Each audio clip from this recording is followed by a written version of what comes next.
ఉద్యోగులు చేయాలి ఒకసారి కాబట్టి టీచర్ నుంచి శ్రీపాల్ రెడ్డి గారిని తీసుకుందాం. టీచర్ ఎమ్మెల్సీ శ్రీపాల్ రెడ్డి గారు, ఏమైనా నిన్న ఇందిరా పార్కులో ఎవరు అన్ని సంఘాలు చేసేయా టీఆర్టీఎఫ్ నిన్న ధర్నా చేసింది? నిన్న మొన్న చూశాను నేను దానిలో. టీఆర్టీఎఫ్ అండి. Okay okay. సో ఏం కోరుకుంటున్నారు? టీచర్స్ సంబంధించిన స్పెసిఫిక్ డిమాండ్స్ ఏమైనా ఉన్నాయా? ఇక స్పెసిఫిక్ టీచర్స్ కి స్పెసిఫిక్ డిమాండ్స్ కొన్ని ఉన్నాయి. తర్వాత అందరు ఉద్యోగులకు సంబంధించినటువంటి డిమాండ్స్ కూడా కలిసి ఉన్నాయి సార్ ప్రద్ గారు.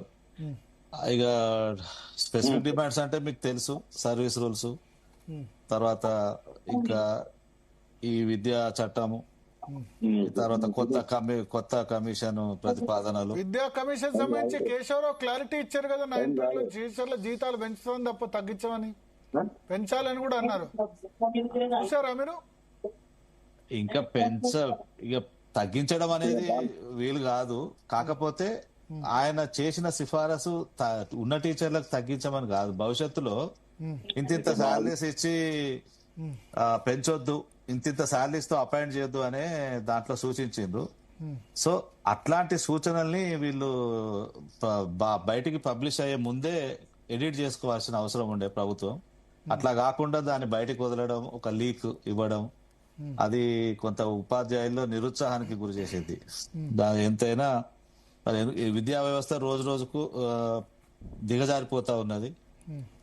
ఇప్పుడు ఉన్నటువంటి ప్రమోషన్స్ విషయంలో కామన్ సర్వీస్ రూల్స్ లేక మరి ఎంఈఓలు కానీ, డైట్ లెక్చరర్స్ కానీ అన్ని ఖాళీగా, డిప్యూఓలు కూడా ఖాళీగా, డిఓలు కూడా ఖాళీగా, ఇన్ని ఖాళీలతో సూపర్విజన్ వ్యవస్థ లేకుండా మరి వాళ్ళ ముందుకు పోతున్నది. ఇవన్నీ కూడా డిమాండ్స్ టీచర్లకు సంబంధించిన స్పెసిఫిక్ డిమాండ్స్ ఉన్నాయి. ఇంకా ఇక ముఖ్యంగా ఇప్పుడు ఇక బర్నింగ్ ఇష్యూ అంటే మాత్రం పిఆర్సి. ఇవాళ పే రివిజన్ మరి కమిటీ గత ప్రభుత్వం వేసింది ఆ కమిషన్. మరి అప్పుడు కమిషన్ వేస్తూనే ఒక 5% ఐఆర్ కూడా ఇవ్వడం జరిగింది. సో ఆ ఐఆర్ ఇచ్చినప్పుడు ఆ 5% అనేది చాలా తక్కువ. మరి మేము వస్తే ఇంకా బాగా ఇస్తాం, ఈ కమిషన్ కూడా రద్దు చేసి కొత్త కమిషన్ వేస్తామని చెప్పి మేనిఫెస్టోలో ఈ ప్రభుత్వం పెట్టింది. సరే, కొత్త కమిషన్ కాదు కదా, ఉన్న కమిషన్ నే గడువు పెంచుతూ మరి మొన్న మార్చి 31కి అది అయిపోయింది. మరి ఇప్పటి వరకు అయితే దాని గురించి మరి పెంచినట్టు గాని ఉన్నట్టు గాని ఏం ఉత్తర్వులు లేవు. సో ఇప్పటికైనా మరి ఉద్యోగులు అంతా కూడా ఎదురు చూస్తా ఉన్నారు. మరి పెండింగ్ బిల్స్ పేరుకపోతా ఉన్నాయి.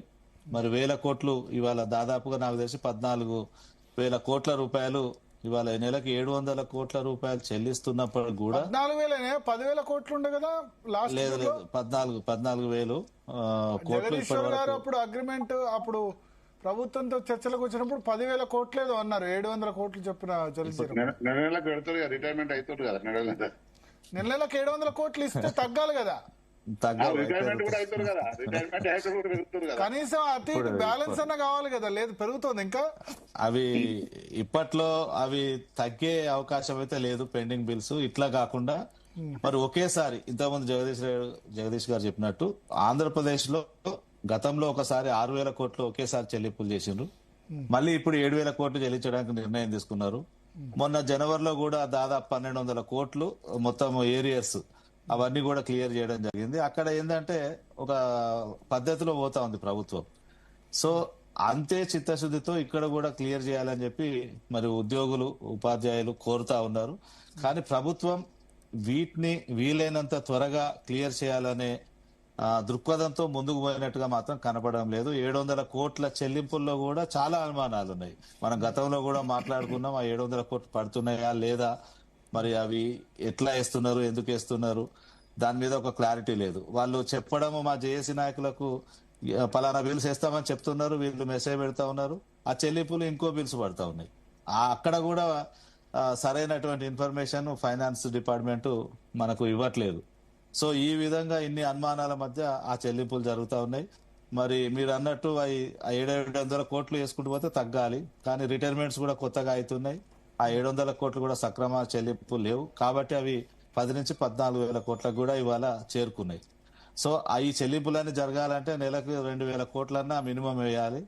లేదు అని అంటే ఒకేసారి మరి ఒక 10,000 కోట్లు మరి లేదంటే 7-8 వేల కోట్లు అట్లా 2 సార్లు అన్నా మరి ప్రభుత్వము మరి చెల్లింపులు జరిపితే అప్పుడు తప్ప ఉద్యోగులకు అవి మరి పెండింగ్ బిల్స్ అనేటి మరి క్లియర్ అయ్యే అవకాశం లేదు. అది ఇచ్చే ఎందుకంటే పరిస్థితి అయితే లేదు కదా, అట్లా మీరు చెప్పినట్టు. చేయొచ్చు భరత్ గారు, దాని మీద చిత్తశుద్ధి ఉంటే చేయాలని అనుకుంటే వాళ్ళు ఏదైనా ఇంకా లోన్ చాలా ఏదైనా ఇష్యూస్ పెట్టి ఉన్నాయి కదా, చేస్తారు. ప్రభుత్వం కాంట్రాక్టర్ల బిల్లులు ఉన్నాయి. మొన్న ఏదో ఎస్సీ ఎస్టీ సంబంధించి ఏదో వాపస్ కూడా పోయినాయని చెప్పారు. కేంద్రం ఇచ్చిన మ్యాచింగ్ గ్రాంట్ కు 25 కోట్లు ఇవ్వకపోతే, బిల్స్ మ్యాచింగ్ గ్రాంట్ లేకపోతే మ్యాచింగ్ గ్రాంట్ ఇవ్వడం వల్ల ఎస్టీ స్కాలర్షిప్స్ కూడా వాపస్ పోయినాయి అన్నారు. ఫీజు రియంబర్స్మెంట్ కూడా 8,000 కోట్లు 9,000 కోట్లు బాకీ ఉంది. సెంట్రల్ గవర్నమెంట్ రోజు ఫీజు రియంబర్స్మెంట్ విద్యార్థులకి 8,000 కోట్లు 9,000 కోట్లు బాకీ ఉంది ప్రభుత్వం. అవునవును. అయితే ఇప్పుడు భరత్ గారు ఇప్పుడు ఏంటంటే రోజు రోజుకు కూడా సెంట్రల్ గవర్నమెంట్ తాను ఇచ్చే డబ్బులు స్ట్రిక్ట్ గా ఒక సిస్టమ్ డెవలప్ చేసుకుంటూ పోతా ఉన్నారు. రాష్ట్ర ప్రభుత్వం వాళ్ళ వాటా ఖర్చు పెడితేనే కేంద్రం వాళ్ళ వాటాను మళ్ళా జమ చేసే విధంగా ఇప్పుడు ఎస్ఎస్ఏలో కూడా నామ్స్ మార్చిండ్రు. ఇప్పుడు ఈ ఫైనాన్షియల్ ఇయర్ కి ఏంటంటే సెంట్రల్ మన స్టేట్ గవర్నమెంట్ ఫస్ట్ డిపాజిట్ చేస్తేనే మిగతా 60% వాళ్ళు రిలీజ్ చేస్తారు. ఆ విధంగా ఎందుకంటే ఓన్లీ సెంట్రల్ ఫండ్ తీసుకోవడం, స్టేట్ ఫండ్ ఖర్చు పెట్టకపోవడం ఇట్లాంటి కొన్ని రాష్ట్రాల్లో జరుగుతుంది. కాబట్టి ఇట్లాంటి మ్యాచింగ్ గ్రాంట్ అందక వాపస్ పోతున్నటువంటి నిధులు మరి మనం చూస్తా ఉన్నాం. కేంద్ర ప్రభుత్వం తన విధానాన్ని రోజు రోజుకు కూడా కొద్దిగా రాష్ట్రాల మీద టైట్ చేసుకుంటూ పోతా ఉన్నది. సో అందుకని ఇప్పుడు వచ్చే నిధులు ఇట్లా ఉన్నాయి.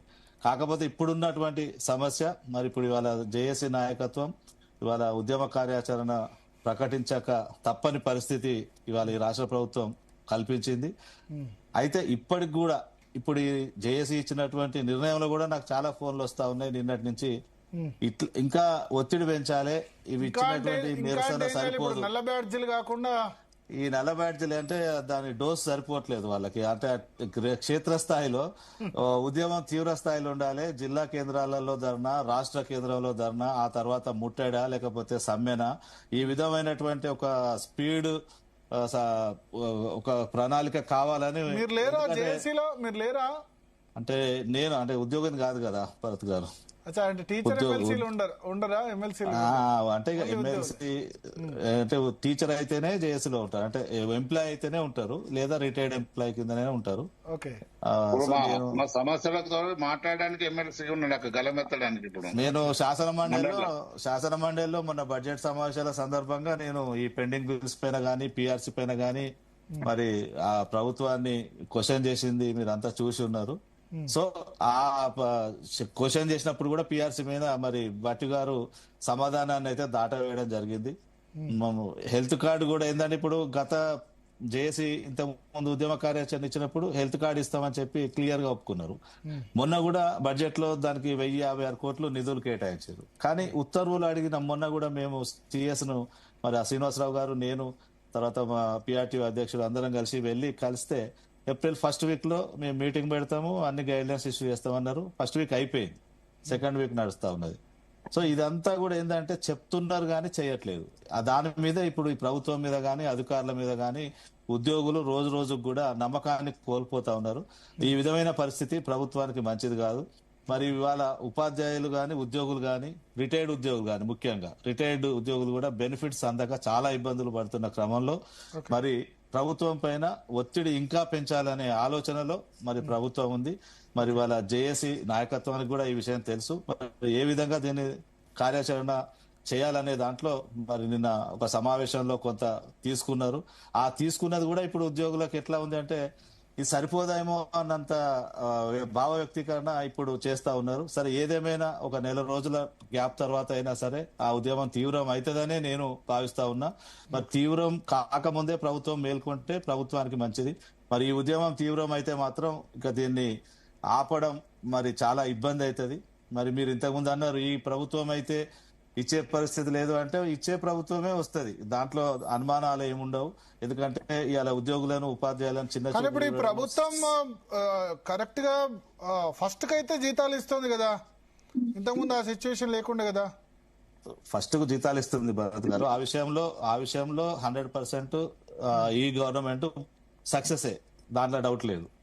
ఎందుకంటే ఇంతకుముందు ప్రభుత్వము ఒక 10-12 తారీఖుల వరకు ఇచ్చేది, ఇప్పుడు వీళ్ళు మాత్రం ఒకే ఫస్ట్ తారీఖునే ఇస్తా ఉన్నారు. కాకపోతే ఏంటంటే ఇంకా పెండింగ్ ఏంటంటే ఇప్పుడు పిఆర్సీని మరీ ఎక్కువ పెంచేసారు, ఆ గ్యాప్ ఎక్కువ తీసుకున్నారు. ఎందుకంటే మేము రాగానే 6 months క్లియర్ చేస్తామని చెప్తే ఉద్యోగులంతా నమ్మిండ్రు. ఇవాళ మీరు ఓటింగ్ లో కూడా ఆ రిజల్ట్ కనపడ్డది. ఇలా సాధారణ జనంలో ఉన్నటువంటి ఏ వర్గం ఎటు ఓటేసిందో తెలియదు, కానీ ఉద్యోగ వర్గం ఎటు ఓటేసింది అనేది ఇలా స్పష్టంగా కనపడ్డది. మీరు మీ దగ్గర కూడా లెక్కలు ఉన్నాయి. కాబట్టి అంత ఉద్యోగులు హ్యాపీగా ఈ గవర్నమెంట్ ను స్వాగతిస్తే ఇవాళ అసలు మా ఉద్యోగులకు సంబంధించినటువంటి ఫైనాన్షియల్ బెనిఫిట్స్ సంబంధించి ఏ ఒక్క దాంట్లో కూడా పురోగతి లేకుండా ఇవాళ 2 సంవత్సరాలు దాటిపోయింది, 3వ సంవత్సరం కూడా సగం వచ్చింది. ఇప్పటికి కూడా ఉద్యోగులు సంతృప్తికరంగా లేరు అంటే అది ప్రభుత్వానికి అయితే మంచిది కాదని చెప్పి మేము తెలియజేస్తాం. ఒకసారి ఏలూరు శ్రీనివాసరావు గారు, గెజిటెడ్ ఉద్యోగులకు సంబంధించిన ప్రత్యేకంగా సమస్యలు ఉన్నాయా ఓవరాల్ గా? అది కాకుండా ఇంకా పర్టికులర్ గా